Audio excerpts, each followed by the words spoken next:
Hello there, my fellow humans. It's your boy, the Unusual Geek here, and welcome back to the channel. Today is September 20th, 2023, and today is a significant day for a couple of reasons. First and foremost, today's my birthday! Yay! I'm 33 years old today, and I feel great. But the second reason today is important is because on this day, 112 years ago today, the RMS Olympic, the older sister of Titanic, collided with the HMS Hawk. Yep, that's right. Just when we all thought that I was done with White Star Line content for the year, nope! I decided to make a new video. Okay, here we go. So before I go straight into the collision that occurred on September 20th, 1911, let me give you a little bit of backstory about the Olympic. The RMS Olympic was a British ocean liner and the lead ship of the White Star Line's trio of Olympic-class liners. Olympic had a career spanning 24 years from 1911 to 1935, in contrast with her short-lived sister ships Titanic and Britannic. This included service as a troop ship during the First World War, where she rammed and sunk the U-boat U-103, which gained her the nickname Old Reliable. She returned to civilian service after the war and served successfully as an ocean liner throughout the 1920s and into the first half of the 1930s, although increased competition and the slump in trade during the Great Depression after 1930 made her operation increasingly unprofitable. So like I said before, the Olympic had a nice 24-year run and didn't sink like her younger sisters Titanic and Britannic. If you want more information on the Titanic, I have a whole playlist. Just watch it. I have a lot of videos. It took me so long to make these videos. Please, go click it. And if you want more information on the Britannic, well, you're out of luck because I don't have any Britannic videos yet, but I will later on this year. Why do I do this to myself? Anyway, in 1934, the White Star Line merged with the Cunard Line at the instigation of the British government to form Cunard White Star. This merger allowed the funds to be granted for the completion of the future Queen Mary and Queen Elizabeth. When completed, these two new ships would handle Cunard White Star's express service, so their fleet of older liners became redundant and were gradually retired. Olympic was withdrawn from the transatlantic service and left New York for the last time on April 5th, 1935, returning to Britain and being laid up in Southampton. After being laid up for 5 months alongside her former rival Mauretania, she was sold to Sir John Jarvis, Member of Parliament, for $97,500. On October 11th, 1935, the Olympic left Southampton for the last time and arrived in Jarrow 2 days later. The scrapping began after the ship's fittings were auctioned off. Between 1935 and 1937, Olympic superstructure was demolished, and then, on September 19th, 1937, her hull was towed away for a final demolition, which was finished by late 1937.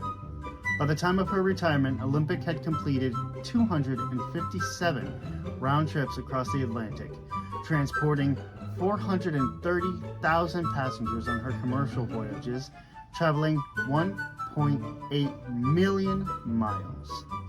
In all honesty, it's really sad that they decided to demolish the Olympic and not turn her into a floating hotel, which I think there was an idea to do that at one point, but it was scrapped. But Matt, what are the differences between Titanic and Olympic? I'm glad you asked. There were several small differences between each ship, but I think the biggest difference, and the one that people like to point out the most, is the B-deck promenade. The B-deck promenade was open on the Olympic, but on Titanic, the front half of the B-deck promenade was enclosed. This is how we are able to tell the difference between Olympic and Titanic. So if you watch any documentary and you see an open promenade deck, they're using photos or footage from Olympic, not Titanic. Okay, now let's get to why you guys clicked on this video. In the first place, the collision between the RMS Olympic and the HMS Hawke. Olympic's first major mishap occurred on her 5th voyage on September 20th, 1911, exactly 79 years before the birth of this big dumb hunk of an idiot that's talking to you right now. It was on this day that she collided with the British cruiser HMS Hawke. The collision took place as Olympic and Hawke were running parallel to each other through the Solent. As Olympic turned to starboard, the wide radius of her turn took the commander of Hawke by surprise, and he was unable to take sufficient avoiding action. Hawke's bow, which had been designed to sink ships by ramming them, collided with Olympic's starboard side near the stern, tearing 2 large holes in Olympic's hull, one above the waterline and one below the waterline, resulting in the flooding of 2 of her watertight compartments and a twisted propeller shaft. Olympic settled slightly by the stern, but in spite of the damage, was able to return to Southampton under her own power. No one was killed or seriously injured. HMS Hawke suffered severe damage to her bow and nearly capsized. She was repaired, but sunk by the German U-boat SMU-9 in October 1914. And who was captaining the vessel when this collision occurred? Why, none other than our homeboy, Captain E.J. Smith. Yes, before Captain Smith took over the Titanic for her maiden voyage, he was sailing the Olympic, her older sister. But Matthew, who else was on this ship of importance? I'm glad you asked. We also had my personal favorite, Violet Jessup. Yes, Violet Jessup was working as a stewardess on the Olympic during the collision. If you want more information on Violet, I have a video right here. She's arguably my favorite person in all this White Star Line history because she was on all 3 ships during some sort of accident. She was on the Olympic when it collided with the HMS Hawke. She was on the Titanic on her maiden voyage when Titanic sank. And she was on the Britannic when the Britannic hit an underwater mine and sank. Also on board the Olympic during the time of the collision was stoker Arthur John Priest.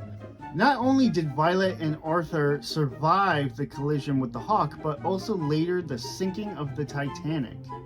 So there you guys have it, 112 years ago today, and 79 years ago, before the birth of this guy, the RMS Olympic collided with the HMS Hawke and survived. No one was hurt, no one was seriously injured or killed. It was just an accident, and the Olympic was able to limp back to port, get repaired, and continue her 24-year service as an ocean liner until, unfortunately, being scrapped. Well, that's all the time I have for this video, guys. Thank you so much for watching, but don't click away just yet. There's more birthday content coming. Join me later today at 6 p.m. Eastern Standard Time, where my friends and I are going to be doing a Dead by Daylight reunion live. I'm going to be streaming here on YouTube live, and we're going to play Dead by Daylight, we're going to crack jokes, and we're going to have a great time. My friends and I haven't played Dead by Daylight in over 2 years, so this is really going to be a fun reunion, and I cannot wait, and I hope you guys join me. Again, it's tonight at 6 p.m. Eastern Standard Time, right here on the Unusual Geek YouTube channel. Thank you guys so much for watching. If you like what you saw, hit that like button. It really warms my heart when you do that. If you want to see more, click that subscribe button. Don't forget to ding that little bell next to it so you guys can get notifications whenever I upload a new video. I'm the Unusual Geek, and I'll see you guys in the next one.